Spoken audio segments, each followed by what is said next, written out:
त्याच्यापैकी 12 गटांनी कर्ज घेतलेले आहे. त्याच्यानंतर आता रेशन दुकान लागलं आहे. मेंढीपाड्यात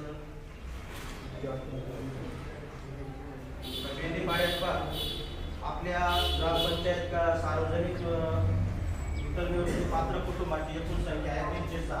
म्हणजे रेशन घेणारे पात्र कुटुंब 306 आहेत मेंढीपाड्याचे. आणि राष्ट्रीय अन्न सुरक्षा अधिनियम अंतर्गत असलेले धान्य कुटुंब म्हणजे अंत्योदय अन्न योजना शिधापत्रिका असलेल्या कुटुंबाची एकूण संख्या 60 आहे.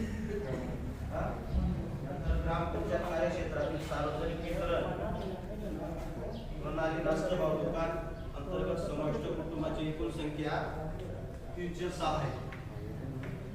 नंतर राष्ट्रीय सुरक्षा अधिनियम अंतर्गत लागणाऱ्या प्राधान्य कुटुंबाने